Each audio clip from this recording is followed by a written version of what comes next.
Hi guys, good morning. ఈరోజు మనం హిందూ ఎడిటోరియల్లోని vocabulary, phrasal verb, phrasal verbs, ఐడియాస్ని ఎలా ఎఫిషియెంట్గా నోట్ చేసుకోవాలి, రిఫర్ చేసుకునే విధంగా ఎలా చేసుకోవాలనేది తెలుసుకుందాం.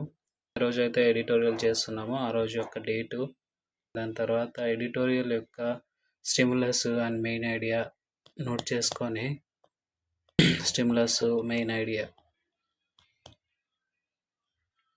చేసి ఎడిటోరియల్ స్టిములస్ మెయిన్ ఐడియా ఎందుకంటే ఆ కాంటెక్స్ట్ మనకు గుర్తుంటుంది కాబట్టి నెక్స్ట్ టైం మనం రెఫర్ చేసేటప్పుడు ఈజీ అవుతుంది.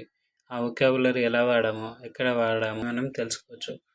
నెక్స్ట్ వచ్చేసి వర్డ్స్ని మనం చేయాల్సింది ఏంటంటే పేజ్ని టూ ఈక్వల్ పార్ట్స్గా డివైడ్ చేసుకోవాలి.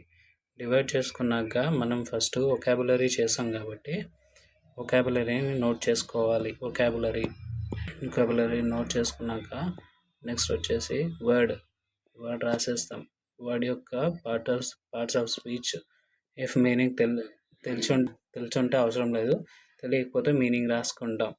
దాని తర్వాత ఎలాగో సినోనిమ్స్, యాంటోనిమ్స్ ఇస్తాం కాబట్టి సినోనిమ్స్లో మీకు తెలియని వర్డ్ ఏమైనా ఉంటే సినోనిమ్స్ ఇక్కడ ఇలా ఒక లైన్ కొట్టేసి ఇక్కడ సినోనిమ్ ఒక వర్డ్, ఇంకోటి అలా ఎన్ని తెలియనివి వస్తే అన్నీ రాసుకోవాలి.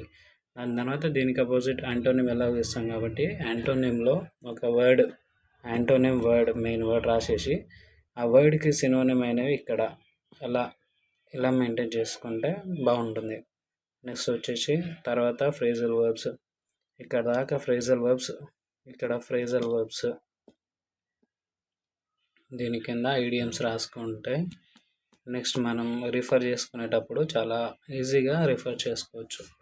ఈ కాంటెక్స్ట్ అనేది ఇంపార్టెంట్ కాబట్టి ఆ స్టిములస్ మెయిన్ ఐడియా రాసుకున్నాక అది దేని గురించి ఉంది అని జస్ట్ పైన రఫ్ ఐడియా ఉంటే ఇవన్నీ ఈజీగా గుర్తుపెట్టుకోవచ్చు.